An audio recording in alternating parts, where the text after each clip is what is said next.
Voilà, donc pour ma part, donc, je suis très contente de pouvoir vous exposer tout ça. Nadège a bien effectivement ouvert, comme j'allais dire, la boîte un petit peu au trésor. Et je vais vous présenter un petit peu toutes les possibilités de l'analyse sensorielle. Effectivement, c'est pas tout à fait de la torture. J'utilise pas que des outils instrumentaux. Mon outil de travail principal à moi, c'est vous, c'est l'homme, c'est la femme, c'est le consommateur, c'est les testeurs. Et on associe aussi ce savoir-faire aux tests plus classiques pour résoudre tout plein d'énigmes, tout plein de problématiques et toutes vos questions finalement en tant que marque, que fabricant, qu'industriel du secteur textile, mode, habillement. Du coup, ces questions, ces besoins, on a essayé de les cerner un petit peu au niveau de tout ce qui est sensoriel, tout ce qui est perception, tout ce qui est consommateur. On va pouvoir vous aider dans les besoins d'accompagnement à la création, garantir le prestige de vos marques, de vos produits, de vos pièces. Et garder ce prestige-là, qu'est-ce qui fait finalement la qualité et le niveau d'exigence qui va avec vos produits et comment le retranscrire par la main humaine. On va vous aider à pérenniser cet aspect, ce toucher, comme ça se fait beaucoup dans l'industrie agroalimentaire, par exemple, ou automobile, pérenniser le goût d'une marque, d'un produit qui va être emblématique d'une marque. On le fait également au niveau du toucher, la main de tel ou tel produit, la main de telle maison. Tout ça, ça se quantifie, ça s'enregistre, ça se préserve pour garder un petit peu tout ça, toute votre qualité et votre valeur qui fait votre marque. On va vous aider donc à maîtriser, valoriser la durabilité aussi de vos produits à travers, bien évidemment, tous les tests physiques de durabilité que vous connaissez, mais aussi à travers l'aspect et la perception du consommateur de vos produits après X entretien, après X traitement. Vous allez le voir, je vais avoir du mal, surtout en ce moment, à dissocier les deux sujets, perception sensorielle et durabilité, qui sont vraiment les deux sujets, voilà, le confort et l'exigence de qualité qui m'animent et qui font que je suis là à l'IFTH, d'ailleurs au sein du service R&D, c'est ce que je ne vous ai pas dit, donc, depuis une dizaine d'années, 12 ans maintenant, je travaille au sein de la R&D pour le sensoriel, donc je suis responsable du laboratoire, mais également pour la durabilité. Donc je vais vous en parler un petit peu quand même pas mal dans cette présentation. Je n'arrive pas à dissocier. Pour moi, la question de la durabilité, elle va forcément sur l'aspect du produit et forcément, je vais penser à mon panel. Je raisonne toujours comme ça. Et on va bien sûr vous accompagner à préserver vos savoir-faire, ce que je vous ai dit. Vous aurez aussi peut-être besoin de développer des compétences sensorielles en interne chez vous pour vous créer un labo, pour poser les bonnes questions, pour les poser de la bonne façon. Et là, on est là aussi pour vous accompagner et vous aider à mettre au point les bons process. En débutant même de zéro, il y a des choses, des réflexes à avoir et tout est possible. On peut créer un petit peu de sensoriel cadré, même en interne et même en débutant et même sans grands moyens. Donc, on est là pour vous accompagner aussi dans l'intégration de ce service au sein de votre marque, votre entreprise. Donc, l'analyse sensorielle, on ne sait pas encore ce que c'est, je vous explique juste après, mais ce que je peux vous dire déjà, c'est qu'elle va vous répondre à toutes vos problématiques, que ça soit sur matière et composants, mais aussi sur produits finis. C'est vraiment un outil transversal qui va répondre à tous les besoins, à tous les niveaux de la vie du produit, et ça, on va y revenir également tranquillement. Donc, l'analyse sensorielle, en tant que discipline, et c'est là où je rejoins Nadège quand elle parlait de laboratoire certifié, accrédité, normalisé. Oui, le labo sensoriel l'est également. C'est une vraie discipline scientifique basée sur des normes. Et c'est une solution transverse pluridisciplinaire, c'est ce que je viens de vous dire, puisque dedans, on va comprendre tout ce qui est perception, cognition, tout ce qui est étude du cerveau, des capacités mnésiques des testeurs. On va étudier, bien sûr, avec des statistiques, les produits, les matériaux, donc il y a toute la science des matériaux qui va avec, et il y a toutes les études aussi de sociologiques, éthologiques, ethnologiques. Donc le sensoriel, c'est vraiment pluridisciplinaire, et c'est vrai aussi dans la vie du produit, et ici, dans votre entreprise, mais aussi chez nous. Forcément, quand on parle de sensoriel, on est aussi transverse, on va toucher les laboratoires d'essai, on va toucher la R&D, on va toucher la formation, on va toucher la qualité, les méthodes. Enfin voilà, donc c'est quelque chose c'est un savoir qui est finalement à toutes les mêmes composantes que un labo de test plus classique, par exemple physique. Et l'IFTH, au niveau du sensoriel, on est pionnier dans l'analyse des textiles en France et des matériaux souples. Le laboratoire s'est créé il y a une vingtaine d'années maintenant et répond à des problématiques diverses sur tous les marchés applicatifs. Donc c'est là où il y a une grande richesse et c'est ce qui me plaît aussi, c'est qu'on va travailler sur tout type de produit, tout type de perception. Et on développe des méthodes sur mesure, d'où la R&D, le côté recherche. Je vais développer des méthodes ad hoc à votre problématique, à vos produits. Et on va utiliser pour ça toutes les normes qui existent et tout ce qui a été standardisé pour étudier une perception de façon fiable. On va pouvoir apporter des réponses adaptées aux besoins, aux usages et au marché en fonction des consommateurs, puisqu'on utilise des panels pour simuler les consommateurs.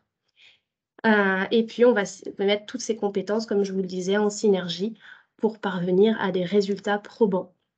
On est membre des réseaux sensoriels, recherche et industrie, que ce soit des associations comme la SFAST, Société française d'analyse sensorielle, ou le Sensolier, qui est voilà, une association qui intègre tous les domaines, que ce soit l'agroalimentaire ou autre. Et on est membre de la commission AFNOR également. Le sensoriel, c'est une approche scientifique, cadrée et représentative, qui est basée sur les perceptions de panels de testeurs. Voilà ce que c'est. C'est vraiment une discipline qui existe, qui est normée, et on utilise pour cela des gens, des hommes qu'on va entraîner et calibrer comme un outil de mesure. Je ne vais pas rentrer trop dans la méthode. Vous pouvez me poser toutes les questions ensuite sur comment on fait pour que le panel soit calibré et fiable, etc. Mais en tout cas, c'est le but, c'est mon rôle. Je suis chef d'orchestre de panel. C'est ça le rôle d'un panel leader, c'est qu'on mette en marche le panel et toutes les conditions opératoires pour que la donnée soit représentative et fiable en termes statistiques. Du coup, la définition de la norme d'analyse sensorielle, c'est l'étude des propriétés organoleptiques, pour dire sensorielles, des biens de consommation tels qu'elles sont perçues par les organes des sens de l'homme. Donc, c'est un petit peu tous les sens. Ça peut être le toucher, avec les différentes questions qu'on connaît. Est-ce que c'est doux? Est-ce que c'est souple? Quel est le tombé d'un tissu? Est-ce qu'il est résilient? On va aller se poser beaucoup de questions. Ça peut être les perceptions visuelles, mais aussi à l'usage. Donc là, ça devient un petit peu compliqué. Est-ce que quand je le mets, quand je l'enfile, quand je le porte, le produit il se comporte comme ci ou comme ça, et quand je tire dessus, et si j'écarte, et si ça... Voilà, donc on va se poser toutes les questions, tout ce qui peut arriver au produit quand on l'utilise, voilà, de tout son cycle de vie avec le consommateur. Et on va essayer d'aller en faire des critères d'analyse. Donc ça marche aussi pour les odeurs. Est-ce que l'odeur est rémanente? On va y aller identifier les molécules, on va travailler sur le champ des odeurs et on a une équipe pour ça à Lille dédiée à la perception des odeurs. Et on va pouvoir analyser, c'est là où on rentre dans la durabilité, tout ce qui est avant-après, avant traitement, vieillissement, entretien, stockage et voir du coup l'évolution du produit et les écarts, analyser les écarts et rentrer dans ce qui est un petit peu un suivi de la qualité du produit, mais de la qualité perçue, telle qu'elle est perçue par l'homme. Que ce soit visuel, olfactif ou tactile, par exemple. Donc, c'est un vrai outil d'aide à la décision pour vous. Chaque fois que vous vous demandez, mais qu'est-ce que va dire le consommateur? Mais est-ce que ça a changé? J'ai changé de fournisseur, j'ai changé de colorant. Est-ce que vraiment ça a changé mon produit? J'en sais rien. Tiens, regarde, toi à droite, toi à gauche. Il y a une discipline pour ça, qui cadre tout et qui permet d'avoir des résultats fiables. Donc, ces solutions permettent de replacer l'homme, l'humain, au cœur des process créatifs et des opérations, qu'elles soient techniques, mais aussi de communication. Je pense aux allégations de douceur ou autres que vous allez vouloir mettre sur vos produits et qu'il faut contrôler. Donc, on va pouvoir, encore une fois, accompagner la création en sélectionnant les matières, en faisant un petit benchmark, un petit sourcing au niveau de la qualité tactile, par exemple. On va pouvoir comparer les finitions, choisir des coloris, des accessoires en fonction de la perception et des attentes du marketing. Et ça permet aussi le sensoriel de vraiment unifier le discours et trouver un dialogue commun entre marketing et R&D et qualité au milieu, qui souvent ont parfois un peu du mal. Donc c'est vraiment l'outil transverse, encore une fois, dans toute sa transversalité, j'ai envie de dire, va pouvoir répondre et harmoniser ces choses-là, ces échanges-là. Ensuite, on va pouvoir pérenniser l'ADN, la qualité perçue en traduisant des attentes en spécifications, ce que je vous ai dit, tous les critères sensoriels, on va en faire des critères de mesure et on va les noter, tout simplement. On va identifier donc ces fameux langages communs et tout ce qu'on va obtenir avec nos panels va représenter en termes statistiques, donc c'est vraiment représentatif de ce que va penser, percevoir le consommateur en magasin, chez lui et à l'usage. Donc on a des données qui vont être interprétables. Pourquoi? Parce que ça va être des notes de 0 à 10 sur tel critère. La douceur, la souplesse, le poids aperçu en main, toutes ces choses-là. Donc ce que je vous dis là, ça s'appelle des descripteurs sensoriels, douceur, souplesse, poids par exemple. Et ces termes-là vont faire un lexique et chaque terme va avoir sa définition, sa gestuelle ou son mode opératoire, et ensuite sa note globale donnée par le panel après entraînement. Tout ça, ça permet d'avoir finalement une cartographie de votre produit et de recueillir la perception que va avoir le consommateur du produit. Donc des données interprétables, facilement intelligibles. Une note de 0 à 10, c'est très facile par rapport à des données physiques, des forces, des hystérésis et autres unités de mesure physiques. Donc c'est très facile à comprendre, c'est très facile à communiquer, c'est très facile à comprendre par le consommateur en face. Ok, il est doux à 8 sur 10 parmi tous les produits du marché, je le mets en avant, le consommateur il sait à quoi on s'en tient. Et ça a été testé par un labo indépendant, l'IFTH a réalisé une étude. Voilà. Donc, tout ça, c'est faisable jusqu'à la communication marketing du produit et des allégations. Donc pour guider les décisions d'achat du consommateur. On va aussi pouvoir vous aider à maîtriser, valoriser la durabilité, encore une fois, en identifiant les fameux critères clés de durabilité, en mettant en place des plans d'expérience adaptés sur X conditions d'entretien, X cycles, et en vérifiant par exemple ces mêmes critères avant, pendant, après, et en comparant ces fameux écarts. On va pouvoir se confronter à un positionnement sur le marché et valider les fameuses allégations en identifiant aussi s'il y a des ajustements à faire sur le produit ou voilà, en le positionnant littéralement en fonction des différents cycles d'entretien, par exemple, qu'on aura testé, mais aussi en fonction, bien sûr, du benchmark. Et c'est là tout l'enjeu, c'est qu'on peut réaliser jusqu'à un benchmark complet avec une cartographie. Votre produit est là et les concurrents sont là. Et si vous voulez tirer vers le concurrent, il faut faire ci ou ça. Donc ça, c'est vraiment le sensoriel, la beauté du sensoriel, si je puis dire, c'est qu'on va au bout avec une cartographie qui présente tous les résultats et qui est très claire, en fait, très facile à comprendre. Donc, on va pouvoir vous aider à préserver vos savoir-faire, c'est-à-dire que le lexique qu'on a généré avec les fameux descripteurs et les fameuses notes de vos produits, on va pouvoir en faire tout un glossaire qui est propre à vous, qu'on va préserver et qui va permettre de former, par exemple, les gens dans vos entreprises, dans vos marques, pour garder le toucher de votre maison, de votre marque, ou pour aller jusqu'à votre ambition. On veut atteindre cette performance-là pour ce produit-là.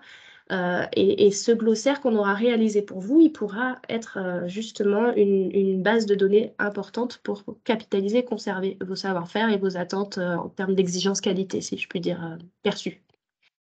Avec des seuils clés, par exemple, et donc une base de données propre. Voilà. Et on va pouvoir donc vous aider avec tout ça à développer vos compétences en interne, faire de l'audit, du coaching, du conseil. Moi, ça m'arrive d'aller visiter les entreprises, de regarder un peu comment elles font d'habitude leurs tests sur l'humain, j'allais dire, mais un petit test produit, en général, on prend 3 personnes dans le couloir, elles le testent le samedi, elles nous disent le lundi ce qu'elles en ont pensé. Et moi, je vais venir là, faire du conseil. OK, à partir de maintenant, vous pouvez continuer comme ça, mais en rajoutant un peu plus de monde, en verrouillant le questionnaire, en proposant ci, en proposant là, vous aurez des réponses plus fiables. Voilà. Donc, c'est ce genre de prestation que je peux faire pour vous accompagner à partir de l'existence, sans tout révolutionner non plus. Et puis, j'ai des formations si vous avez envie de tout révolutionner quand même. Voilà. Quelques exemples de besoins concrets. J'espère que c'était pas trop abstrait jusqu'ici, parce que je peux vite rentrer dans la méthodo. Je pense que cette méthodo est nécessaire quand même pour comprendre de quoi on parle et vous rassurer sur le type de données qu'on obtient et en quoi elle est fiable. Néanmoins, les exemples de besoins sont les suivants. J'ai envie, par exemple, de choisir une étoffe, d'en valider la main, le bien aller, le tomber. Donc, le sensoriel peut vous aider. J'ai envie de valider le toucher d'un simili-cuir, d'un simili, voilà, une simili-peau par rapport à un vrai qui est notre cible. Donc, ça, on peut tout à fait le faire. J'ai envie d'étudier l'impact des cycles d'entretien, donc c'est la fameuse durabilité, ça on l'a déjà fait aussi sur le jean, ou l'impact de la lessive pour les lessiviers. Cette fois, on a travaillé tantôt pour le lessivier ou même la marque de croquettes, ça nous a arrivé. tantôt pour le produit, la fibre elle-même. On change un petit peu parfois de casquette. On a fait beaucoup de choses très diverses et parfois saugrenues et c'est nos meilleurs success stories parce que c'est toujours très intéressant quand on raconte ça. Mais ouais, on a travaillé sur le poil de chat. Voilà. On peut comparer le toucher de définition de dentelle de luxe pour aider à orienter un petit peu laquelle on va prendre, laquelle est plus, voilà, plus souple, plus douce. On peut approuver le confort au porté d'un manteau selon le fibre en PET recyclé, par exemple. On peut segmenter sa gamme et se positionner sur le marché avec des allégations de qualité perçue vérifiées.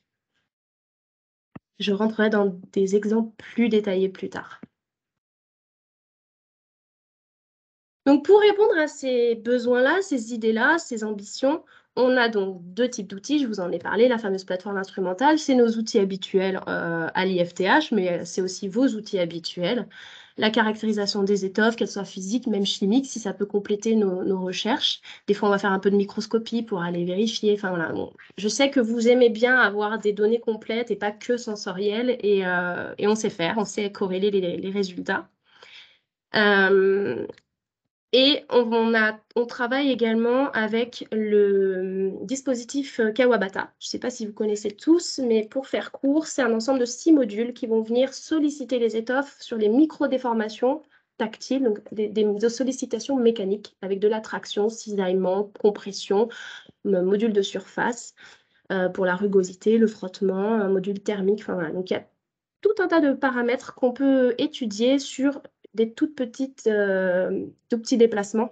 Donc, ça ne va pas être aussi costaud qu'un martindale ou qu'un dynamomètre, mais ça va permettre justement de modéliser un peu ce qu'on fait avec les doigts sur l'étoffe. Donc, le Kawabata est là chez nous et il permet de corréler avec le sensoriel pur, si je puis dire, sans outils, mais avec l'homme seul.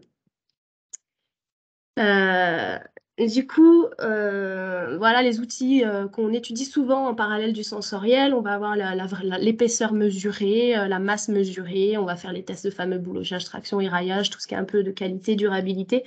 En fait, tout l'intérêt d'avoir le labo sensoriel intégré à l'IFTH et en R&D, c'est de pouvoir corréler les données avec les données plus classiques que vous connaissez très bien. On a aussi le skin model qui va nous permettre d'étudier le confort. Et bientôt le MMT, Moisture Management Tester, qui nous permet d'étudier toutes ces notions de prise en charge de l'humidité, de la chaleur dans une tenue. Donc ça, on en fait aussi assez en corrélation avec le sensoriel pour mieux comprendre toutes les problématiques de confort au porté, de microclimat entre les couches de textile par exemple et de perception humaine à travers tout ça.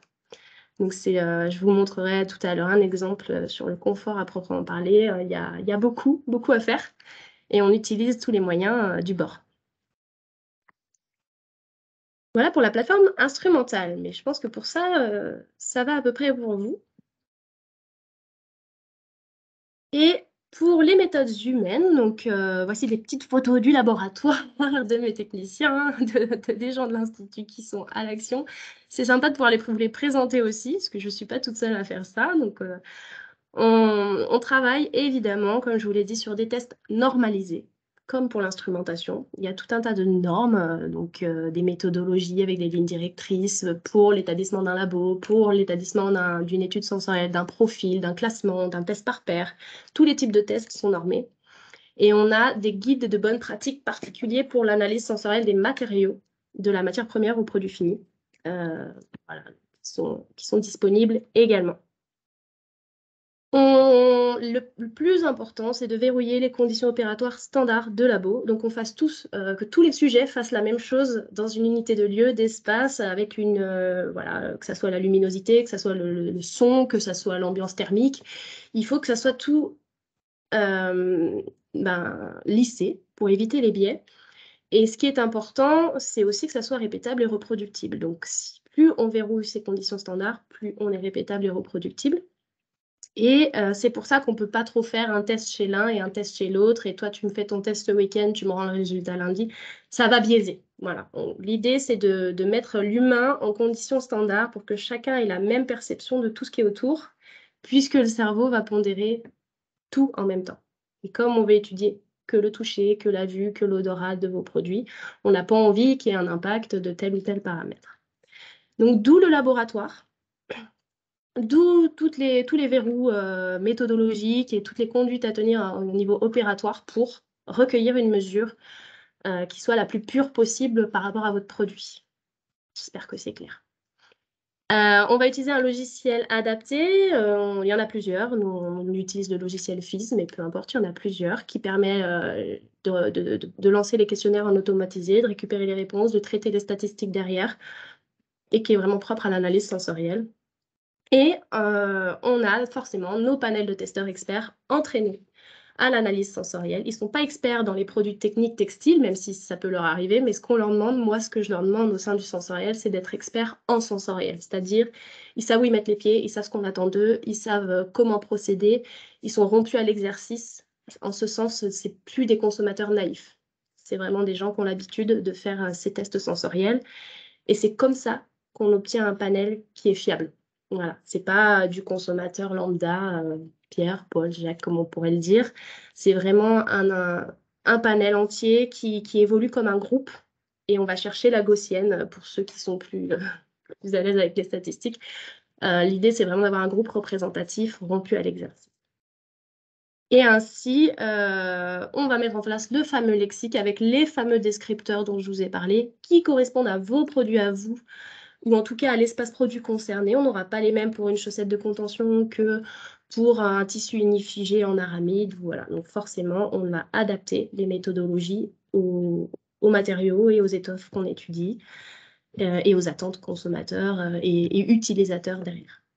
Et on obtient ainsi des résultats fiables, validés. Comment ils sont validés?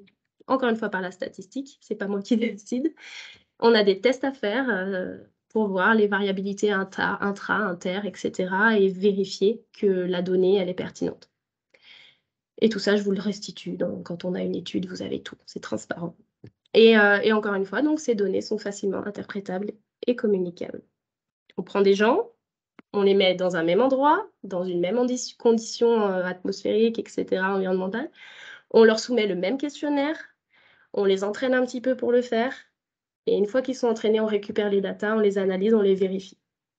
Voilà.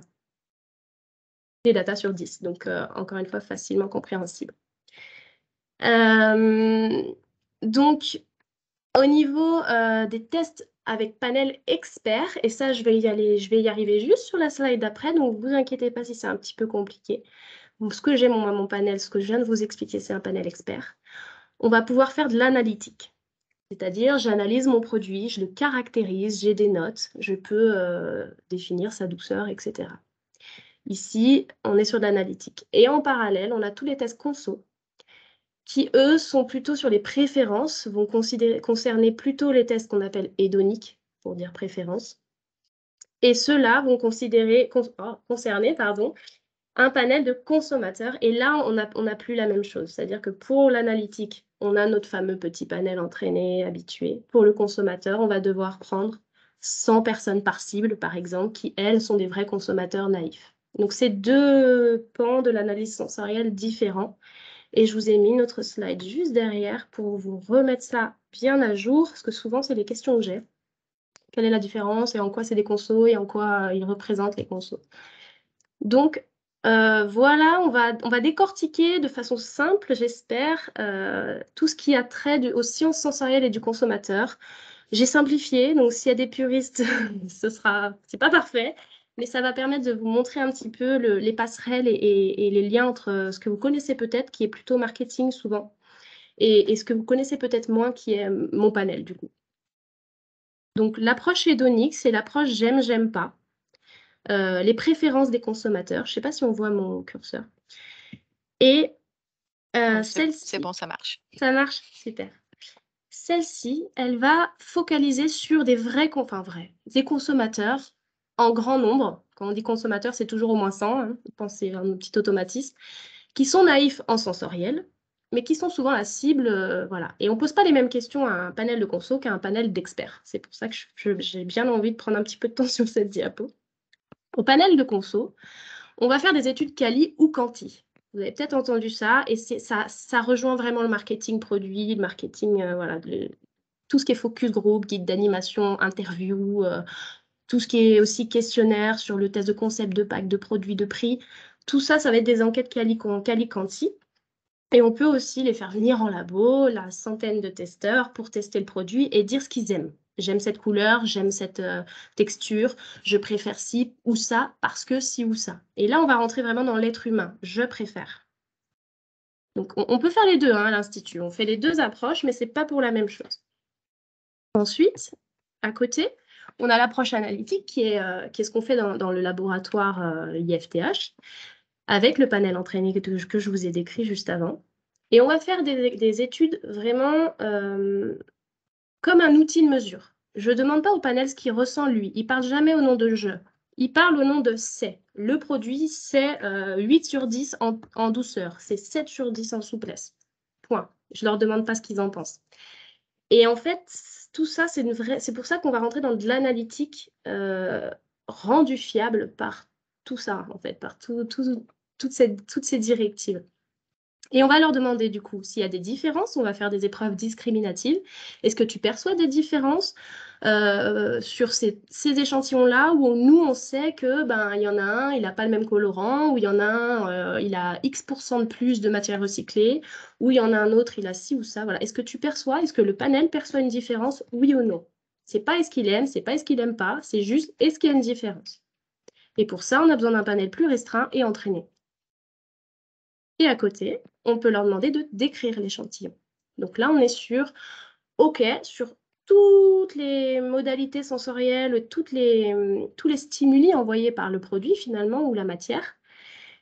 Comment on la caractérise? Qu'est-ce qui la qualifie? Qu'est-ce qui quantifie? Comment on la quantifie? Donc on va avoir tout le vocabulaire, c'est doux, c'est lisse, c'est rêche, c'est tout ce qu'on veut. Et en face, les notes. Et là, c'est la méthode du profil sensoriel, si on va au bout. Donc, c'est deux approches. Soit je différencie, soit je décris. Voilà. Je m'arrête là pour la méthode. Mais c'est donc deux panels différents et deux savoir-faire qu'on peut vous proposer en fonction de votre besoin. Et au milieu, vous voyez qu'il y a quand même une faille. Il reste une place. Au milieu, on a le client, c'est vous, qui me dit souvent, moi, j'aimerais bien avoir quand même des consos, mais qui me donnent des notes parce qu'en fait, c'est important que j'ai quand même un 10 parce qu'en fait, nous, on s'adresse à, et c'est là où c'est intéressant. C'est possible quand on s'adresse à des utilisateurs qui sont avertis, c'est-à-dire qu'ils connaissent le produit, ils ont des attentes très, très spécifiques sur le produit. C'est vrai pour les sportifs, c'est vrai pour les pompiers, c'est vrai pour les professionnels. Et là, ces gens-là, j'ai appelé ça écologique et j'ai changé en in situ, mais je crois que vous voyez l'histoire, c'est de les mettre en conditions de terrain. Donc, ça va être des types de tests un peu entre les deux. On va essayer de leur demander de quantifier, mais on va quand même avoir envie de savoir s'ils aiment bien. C'est un petit peu compliqué, c'est pas tout à fait normé, mais c'est très spécifique à des utilisateurs avertis qui connaissent le produit, qui ont des attentes et qu'on va mettre dans des conditions pas possibles. Voilà, j'en cite 2-3 là comme ça, mais on peut les mettre en enceinte climatique à 30 ou 40 degrés en pédalant, on peut les mettre dans un caisson à feu ou on peut les faire courir. Voilà. Donc du moment qu'on va commencer à rentrer dans de la physiologie et de l'étude de confort, on va rentrer dans des tests in situ et là, il est possible pour des utilisateurs de faire ce genre de test-là. Parce que l'un ou l'autre, l'approche hédonique ou l'approche analytique va être plus compliquée à mettre en place avec eux. J'espère que c'est clair. Au pire, vous visionnerez la vidéo. Après ces points méthodaux, petite interlude, je ne vais pas vous faire l'affront de remettre la vidéo IFTH, mais ça pourrait redonner du rythme. Vidéo qu'on a voulu sensorielle, exprès. C'est important pour moi de vous montrer tout ce qu'on sait faire, tout ce qui envoie de la lumière, de la couleur, du son, du bruit. C'est du coup une petite présentation de nos différentes success stories, j'ai appelé ça comme ça. Disons simplement que c'est nos différentes histoires sensorielles. Elles sont évidemment pas toutes là, mais c'est celles que je peux aborder avec vous aujourd'hui. On a travaillé sur différents marchés, c'est ce que je vous disais, on travaille pour quasiment tous les marchés puisque le textile est partout. Et vous voyez que de l'hygiène et soins à la protection image, santé médicale, bâti, déco, sport loisirs, pays, jusqu'à évidemment le prêt-à-porter, on a réalisé des prestations un petit peu pour tous les marchés. Et que ça soit pour toutes les étapes de la vie des produits. Ça commence à la mise au point de méthode au contrôle prod jusqu'à voilà, validation de prototype d'abord, même sourcing, je lis à l'envers en fait. On peut commencer au sourcing, on peut aller à la validation de prototype, on a fait ensuite du contrôle prod, et puis de la conformité, enfin voilà, donc vraiment à toutes les étapes de la vie du produit, on peut apporter une solution. Ici, par exemple, pour aller très vite sur l'hygiène et soins, l'idée, c'était de voir l'impact du process. Je vous l'ai dit, on a travaillé finalement pour les lessiviers, mais on voulait voir comment réagit le jean ou la serviette éponge. On a aussi fait des aramides pour ça, à l'entretien. Et comment évolue finalement le produit, donc chacun des produits qu'on a testés là, même le pull en cachemire, à l'entretien et au fil des cycles. Et est-ce que, au toucher, à la vue, il a été modifié et de combien? Donc, quantifier ces écarts et finalement cette durabilité perçue. Pour la protection image, par exemple, on a mis au point un cahier des charges pour l'EDF, là c'est très clair, où on a validé les fournisseurs, puisque c'est des tissus unifugés qui sont forcément un peu plus raides, un peu plus rêches, un peu plus rigides et qui peuvent blesser les porteurs. Donc là, il était important qu'on identifie des seuils à atteindre et à ne pas dépasser pour ne pas blesser les porteurs quand le produit sera confectionné avec la matière des fournisseurs, par exemple.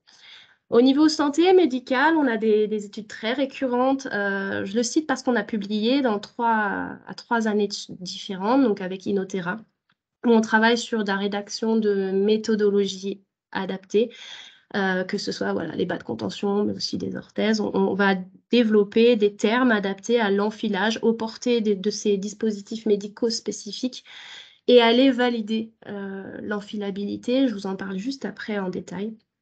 Parce que sans ça, pas d'observance, le produit, il a beau être hyper technique, comme disait Nadège, s'il n'est pas porté parce qu'il est trop difficile à mettre, qui cause trop d'inconfort, il sera mis de côté et il n'assurera plus ses performances médicales. Donc, c'est un point crucial pour ce genre de produit. Et puis, on a aussi, par exemple, validé la douceur de produit, que ça soit en ligne de prod ou que ça soit pour le dépôt de brevet ou que ça soit pour verrouiller des choses, pour être sûr, et puis pour valider des arguments marketing pour différents types de produits. On a aussi étudié, et je vous le disais, on les met parfois dans des conditions un peu pas faciles. On les a mis en eau froide, cette fois dans une piscine, pour tester le confort de combinaison en eau froide et combien on gagne dans l'entrée dans l'eau et dans l'aisance, etc. Donc là, on était vraiment dans la mise au point de méthode avec des projets de recherche. Je réponds à la fois à des projets de recherche et à la fois à des demandes de particuliers comme vous. Donc voilà, on fait un peu les deux. Au niveau on a aussi réalisé des prestations de segmentation de gamme, que ce soit pour du technique ou pour du luxe, et pour identifier un petit peu qu'est-ce qui décrit telle ou telle gamme. Donc ça vient aussi en complément du marketing pour étayer un petit peu les argumentaires et vérifier ce qui est perçu en fait par le consommateur. On a aussi étudié, et on va, genre je dis on a, mais on va bientôt étudier le confort de pays pompiers sur le terrain et à l'usage. On a fait pas mal de tests, mais il reste les finaux. Pareil, je vous en parle juste après. Et pour pas citer n'importe quel article de mode, on va citer le masque. On a travaillé sur le confort perçu à l'usage, au toucher, à l'enfilage, au porté, au retrait de masques anti-Covid, par exemple, mais pas que, évidemment, ça peut toucher n'importe quel article du prêt-à-porter. Donc voilà, pour les positionner, comparer les différentes marques ou identifier, sourcer des matières différentes. Donc voilà, ça c'est vraiment un petit panel de tout ce qui est possible de faire. C'est pour vous montrer tous les types de questions qu'on peut se poser en sensoriel, qu'il n'y a pas de limite de marché, qu'il n'y a pas de limite de stade de vie du produit et que ça peut être divers. Donc, je vais rentrer également dans le premier exemple. Le premier exemple médical, je ne pouvais pas ne pas parler d'eux parce qu'on a des collaborations depuis que je suis à l'Institut et on a, c'est mes seules publications, donc je vous en parle. Avec Inotera, on a travaillé depuis le début à l'enfilabilité, si je puis dire, des produits de type bas de compression veineuse élastique. Et l'idée, c'était de qualifier et quantifier, encore une fois, décrire chaque étape de l'enfilage, du porté des produits et de les quantifier, de les coter pour ensuite pouvoir soit positionner, soit valider une allégation, soit vérifier un prototype, enfin voilà. Et pour ça, on utilise donc le panel sensoriel IFTH qui est entraîné encore une fois. Et j'ai des panels féminins, masculins, mixtes. Voilà, j'en ai différents, je les appelle quand on a besoin. On a développé le lexique. Comment on fait ça? Comment on caractérise? On commence par solliciter son panel, donner des plannings, les faire venir. On développe un lexique adapté au produit. On le valide, hein, évidemment, en bipartite. On met en place les protocoles en phase. Donc, pour tel critère, on va mettre une définition et une façon de faire opératoire. Je tire comme ça dessus, voilà. Ensuite, on entraîne les testeurs. C'est important qu'ils le fassent plusieurs fois, qu'ils découvrent les produits, qu'ils les connaissent tous, qu'ils n'aillent pas noter quelque chose alors qu'ils n'ont pas vu l'ensemble des produits de l'étude. C'est très important qu'ils aient une vision globale de ce qu'on attend d'eux dans l'étude et qu'ils ne me comparent pas ça avec des références internes. L'idée d'un panel, c'est qu'il est tout devant lui et qu'il compare les choses ensemble sans jamais injecter de vécu personnel. Je ne sais pas si c'est clair pour vous. Et bien sûr, on verrouille ce que j'appelais le plan de présentation des produits, c'est-à-dire que c'est très important en Senso, tous les produits doivent être distribués aux testeurs de façon aléatoire et randomisée. Ce qui ne se passe pas du tout dans Top Chef, vous regarderez, ils goûtent tous les plats, le même plat en même temps et en plus à la parlotte. C'est pas possible en sensoriel. Voilà. Moi, je ne peux plus regarder cette émission. Et on va, après cet entraînement, recueillir les séries de mesures finales et verrouiller statistiquement que tout va bien. Que les données sont fiables, répétables et interprétables, qu'elles sont consensuelles, discriminantes et répétables, je vous l'ai dit. Voilà, donc on a travaillé pour Inotera sur ces bas de contention sur cette méthodologie-là, c'est-à-dire l'étude de positionnement via le profil. Mais on a aussi travaillé pour tout un tas d'autres produits que je vous ai listés là, parce que j'aime bien être un peu exhaustive quand je présente quelque chose.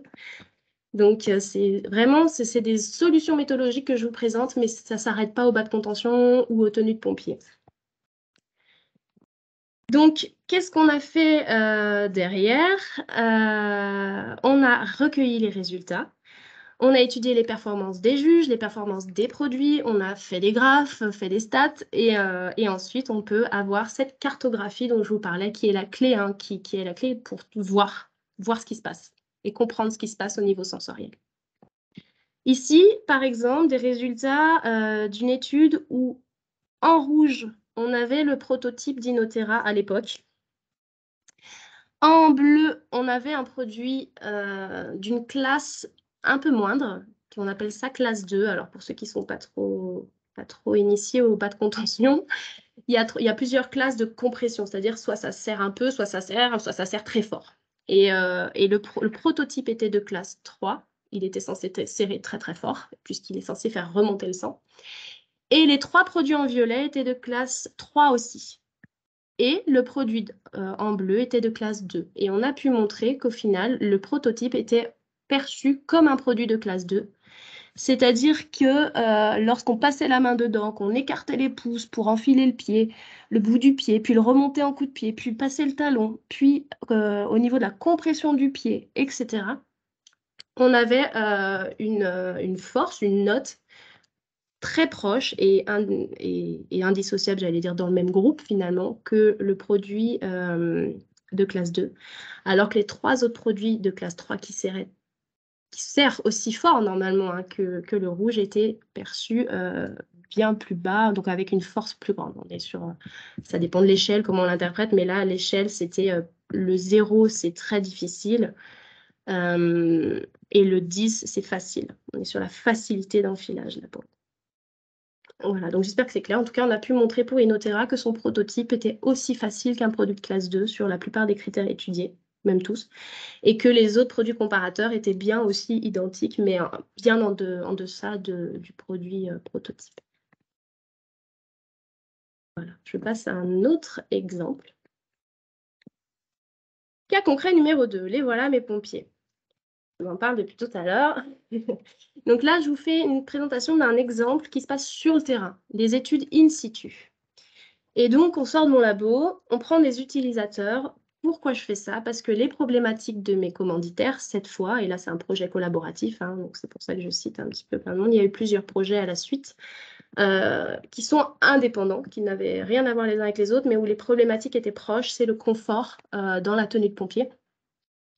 Il faut savoir en bref que la tenue de pompier, elle cause un stress thermique puisque elle est elle protège très bien, mais du coup, elle empêche de respirer, elle fait cocotte minute, il monte en température, il se brûle à l'intérieur. Bon, bref, je ne fais pas la fin, mais l'idée, c'est d'éviter le stress thermique. Donc, on est en train de développer des prototypes plus légers, plus respirants, avec des technologies drainantes, avec un sous-vêtement innovant qui n'existe pas jusqu'à maintenant chez les pompiers, et avec des capteurs pour leur dire attention, tu chauffes, il faut sortir. Et on développe des gants, on développe toute la tenue. Et l'idée, c'est que mes testeurs, ils ont des attentes, ils connaissent très bien leurs produits, mais par contre, ça ne sert à rien que je les mette en labo, puisque le but, c'est d'éprouver les tenues. Donc là, mon objectif, c'était de mettre la tenue en condition. Soit les gants dans l'eau, comme vous pouvez voir la photo, soit de faire courir le pompier pour qu'il transpire dedans. Mais vu tout l'équipement qu'il a, il n'a pas besoin de courir beaucoup pour transpirer dedans. Et bientôt, on va les mettre en caisson à feu. Et pour ça, je ne peux pas sortir tout mon labo. Donc, on va passer en mode in situ, si je puis dire, sur le terrain. Et moi, je vais m'appliquer à verrouiller tout le reste. Donc, je vais essayer de verrouiller le protocole, les gestes, ce qu'on attend d'eux. On va faire des points de physiologie, hein. On va mesurer leur masse, leur pouls, etc. en complément. Et on va verrouiller le questionnaire. Donc, on va poser les questions d'une certaine façon, avec certaines échelles, et tout se décide, tout est très important. Quelle échelle, quel seuil, quel niveau, qu'est-ce que je mets sur mes échelles, comment je pose la question. Donc, tout ça, ça va être un gros travail sur le questionnaire, du coup, pour essayer de verrouiller un petit peu, standardiser et avoir des réponses le plus fiables possible en situation, et là, bientôt, dans un feu simulé. Est-ce que j'ai tout dit en le disant de tête? Oui, on va compléter avec des mesures physiques, comme je vous l'ai dit, physiologiques. Et on a eu fait d'autres choses. On les a eu mises en vélo, on les a fait courir pour tester les t-shirts, on les a fait tester voilà, différentes choses, différents prototypes. Voilà, donc on va suivre toutes les phases, toute la vie du produit sur le pompier et même juste après. Et on va poser les questions qui vont bien et guider le groupe, guider le panel, l'assister pour que les réponses qu'on récolte soient fiables. Donc, on ne peut pas poser la question qu'à 3 personnes, c'est pas possible, et encore moins si elles ne font pas la même chose. Voilà. Qu'est-ce que j'ai d'autre sur les pompiers? Je vous ai mis quelques résultats. Ça, c'est les différentes études qu'on a pu faire, qui étaient publiées. Au final, moi, je vais recueillir les données qui vont me donner sur les prototypes en situation, en feu, par exemple. Et je vais essayer de comparer dans lequel ils avaient le plus chaud, dans lequel ils étaient le plus humides, en fait, la transpiration, est-ce qu'elle a été absorbée, drainée, où ils ont pu plus respirer, en fait, finalement, qu'est-ce qu'ils ont perçu quand, je ne sais pas, par exemple, quand l'instrumentation s'est mise à sonner, parce que le but, c'est aussi que ça les alerte. Donc, qu'est-ce qu'ils ont perçu? Est-ce qu'ils ont paniqué? Est-ce qu'ils ont pu sortir? Enfin, voilà, toutes ces questions-là, on va les poser, mais de façon cadrée. Et on obtient des graphes très jolis en radar, comme ça, qui permettent de comparer les produits sur leur performance, puisque c'est facile, on a la même échelle pour toutes les questions, de 0 à 10. Donc, c'est assez parlant de voir un radar comme ça et de voir les faiblesses de tel ou tel prototype. Voilà, ça je vous en ai parlé. On va les placer au feu, on va choisir le meilleur des 4 prototypes, si tant est qu'il y en ait un qui soit perceptible, puisque si ça se trouve, en perçu, ça ne va pas être transcendant, mais ça, voilà. C'est l'enjeu du tout début d'année qui arrive. Et enfin, dernier cas concret, dernier mais pas des moindres, je vais vous parler des études discriminatives. Donc, est-ce que j'ai une différence? Calcul des écarts dans la durabilité. Donc, le fameux projet Durabi, pour faire très court, mais ça peut intéresser certains d'entre vous et c'est pour ça que ça m'est important de vous en parler. Merci à tous ceux qui se reconnaîtront, qui sont déjà dans le consortium. C'est un projet qui travaille sur la durabilité physique des produits qui sont éprouvés sur tous les tests laboratoires assez classiques. Et on est en train de mettre en place les référentiels de demain en réponse aux exigences normatives et aux questions d'affichage environnemental actuelles. Appelez-nous si vous avez des questions. Et du coup, on a créé ce projet qu'on pilote et qu'on finance à l'IFTH pour vous, pour les marques de prêt-à-porter, de mode et de sport, mais aussi pour les uniformes, où on est en train de créer les référentiels qui vont permettre de donner, on va dire une note pour faire simple, mais c'est un peu plus complexe que ça, de qualité physique des produits. Pourquoi je vous parle de Durabi? Puisque ça parle de physique, vous allez me dire, et qu'on est en sensoriel aujourd'hui, parce que je vous l'ai dit, je ne peux pas dissocier les deux. Et aussi parce que j'ai besoin encore de quelques-uns d'entre vous. Donc n'hésitez pas, si vous vous sentez concerné, si vous avez envie de participer, il y a encore des possibilités d'intégrer le partenariat. L'idée, c'est d'éprouver les produits, les marques, les marques, mais surtout les références. Voilà, chaque article, un vêtement, que ça soit le pull, la robe, la jupe, le pantalon, le linge de lit, le linge de maison. On va les éprouver sur 60 cycles de lavage. Et à 6 temps, on va prélever les produits et on va faire des tests. Donc tous les tests classiques. Et ensuite, on va recueillir cette base de données physique et on va faire nos analyses, comme on sait faire. Mais moi, j'avais à cœur aussi de rajouter une analyse sensorielle pour éprouver la durée de service des produits. C'est-à-dire que après que mon pull il ait subi 60 lavages et qu'il sorte de mon labo, je vais aller demander à mes testeurs, c'est-à-dire à l'être humain, si lui, il pense que le produit peut être encore porté. Si oui, non, pourquoi, comment, quels critères, enfin voilà. Mais l'idée, c'est d'éprouver cette portabilité, j'ai envie de dire, le fait de le porter encore, après X temps d'entretien, et c'est des entretiens assez sévères, donc du coup, l'idée, c'est de pouvoir cibler le moment où l'être humain considère qu'il est trop usé pour être porté. Et c'est assez important comme critère, puisque c'est le critère qui est clé dans les histoires de durabilité. Je m'arrête là, mais voilà. Donc c'est très important de l'éprouver par l'être humain, c'est-à-dire quelqu'un donc le panel, qui va représenter le consommateur et savoir si le consommateur, ce produit-là, finalement, au bout de 60 lavages, il le garde ou il s'en sépare. Voilà pour Durabi. Donc qu'est-ce qu'on fait? On va vieillir les échantillons. On peut le faire dans différents moyens, mais dans Durabi, on le fait à l'entretien, à la Vascator, en termes d'entretien normé. On va les comparer ensuite l'une contre l'autre, donc par exemple la référence à 9 et la référence après 60 lavages. On va identifier s'il y a une différence perceptible ou non, à l'œil, au toucher, c'est rêche, c'est raide, il a blanchi, il est comme ci, il est comme ça, il a des traces de lessive, j'en sais rien. Et ensuite, on va mettre en avant des écarts. Donc le produit, il a diminué de temps sur tel ou tel critère. Et on va pouvoir conclure finalement sur le vieillissement et sur le degré de portabilité du produit. Excusez-moi pour ce mot, je n'en trouve pas de mieux, mais au bout de tel temps de cycle d'entretien. Donc on va pouvoir conclure sur ce que pense l'homme finalement et valider cette qualité perçue après 15, 30 ou 60 cycles d'entretien. Qu'est-ce que je voulais dire d'autre? On va compléter aussi, c'est la slide d'après, donc ça tombe bien. On va compléter aussi dans Durabi ces données donc physiques et sensorielles par des données consommateurs. Donc, je vais finir sur les tests consommateurs. C'est aussi une partie du sensoriel, mais c'est de l'autre côté, rappelez-vous, c'est là où on va interroger 100 personnes par cible, mais dans Durabi, on en vise plusieurs milliers grâce à toutes les marques partenaires. L'idée, c'est de savoir ce que fait le consommateur, quels sont ses usages, ses attitudes vis-à-vis, là, dans Durabi, de l'achat, l'entretien, l'usage, le porter du linge, mais bien sûr, vis-à-vis de tout un tas d'autres questions pour vous accompagner. Donc, on fait aussi des tests qui sont tout aussi accompagnés par les normes, mais qu'il faut construire avec précaution dans la rédaction du questionnaire. Et oui, on se rapproche du marketing pour cette partie de l'analyse sensorielle-là. Donc, Durabi, c'est de la durabilité physique, des tests qualité, mais associé avec une étude sensorielle par panel expert, IFTH, et une étude consommateur auprès du grand public pour savoir un petit peu, eux, ce qu'ils vivent avec leurs vêtements et quelles sont les causes de défaut, les causes d'usure. Voilà, donc le sensoriel peut aussi répondre à la durabilité physique.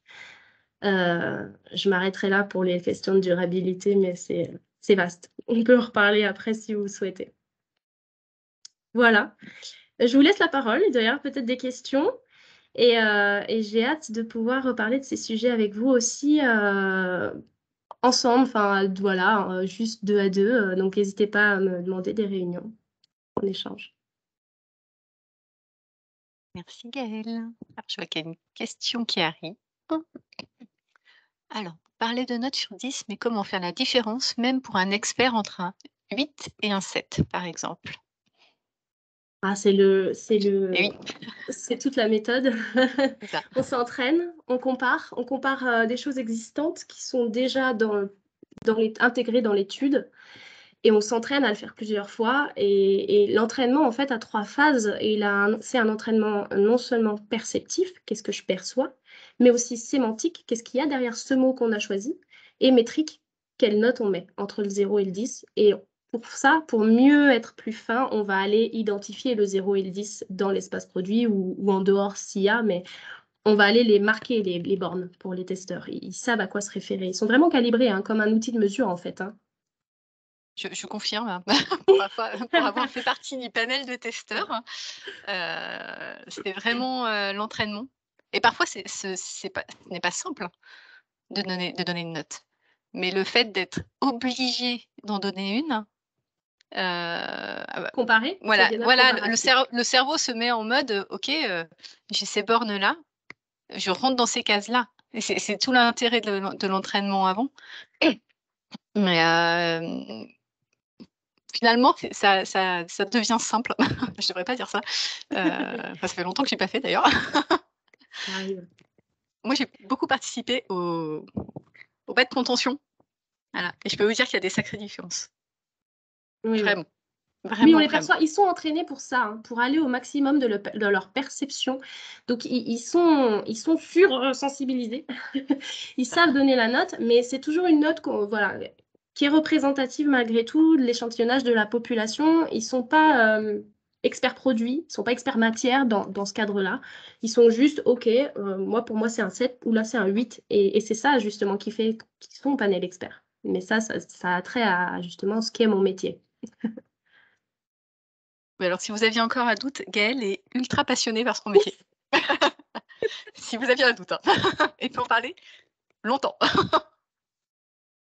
Non, non, mais c'est alors moi si je peux je vais prendre un peu de recul et moi je ne suis pas experte pour le coup, de l'analyse sensorielle, mais je trouve qu'il y a vraiment un intérêt, aujourd'hui, je pourrais presque comparer ça, alors la ficelle est un peu grosse, mais heu, à l'éco-conception, quoi.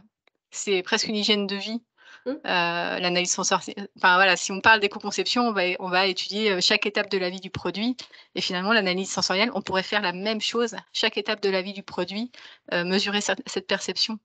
On intègre le consommateur dès les phases amont de conception de produit parce qu'on a l'ambition qu'il le porte, qu'il Finalement, on l'utilise. intègre le besoin client au plus tôt, Oui, les voilà. attentes clients.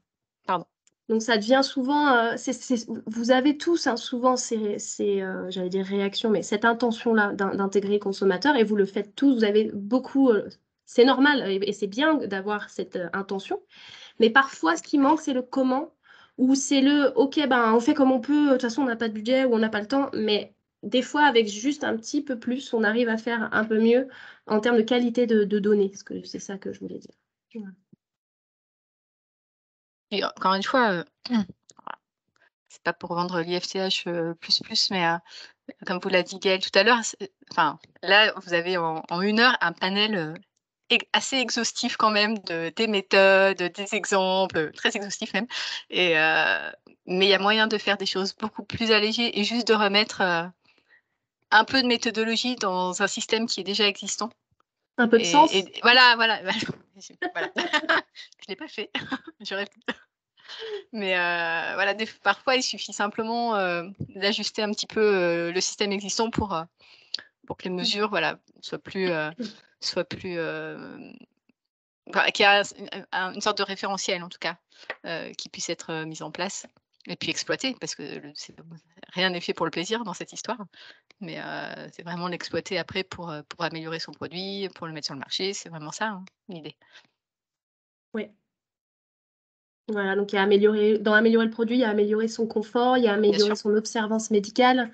Mais il y a aussi tout simplement améliorer sa conception, comme tu l'as Mmh, dit. Ben, dès que je vais vouloir mettre des fibres un peu plus green, ben, est-ce que ça change la perception à l'usage, au porté? Enfin, voilà, il y a... ça et là, il y a un vrai sujet, hein, en ce moment, sur l'intégration de la matière recyclée, sur, la durabilité de la matière recyclée, la performance de la matière recyclée dans les produits.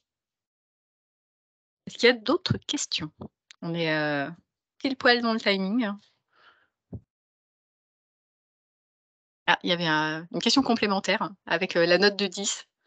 Donc pourquoi ne pas les classer entre eux? Alors c'est pourquoi ne pas classer entre eux les produits, je suppose.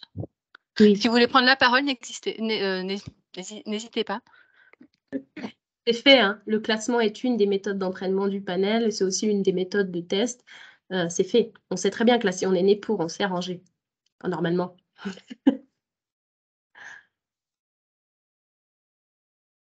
Autre question? Écoutez, si tout le monde a reçu le message que le laboratoire sensoriel était vraiment au taquet, pour rester poli, on va clôturer cette séance. Et puis, finalement, je vais vous souhaiter des bonnes fins de fin d'année. Nous sommes le 1er décembre, mais nous nous reverrons l'année prochaine. Donc voilà, si en attendant vous avez des questions, n'hésitez pas à contacter Gaëlle. Merci Dorothée. Donc elle sera heureuse de vous répondre, je peux vous le dire et je peux vous le confirmer. Et de toute façon, pour toutes les informations que vous avez pu excusez-moi, voir aujourd'hui, le replay sera mis en ligne, je pense, dès demain. Donc n'hésitez pas à le re-regarder et puis à essayer d'en tirer le meilleur. Voilà. Merci beaucoup. À dispo. À bientôt. Bonne fin d'année à chacun. Bonne fin de journée Merci, et puis de bonnes fêtes de fin d'année. De fin d'année à tous.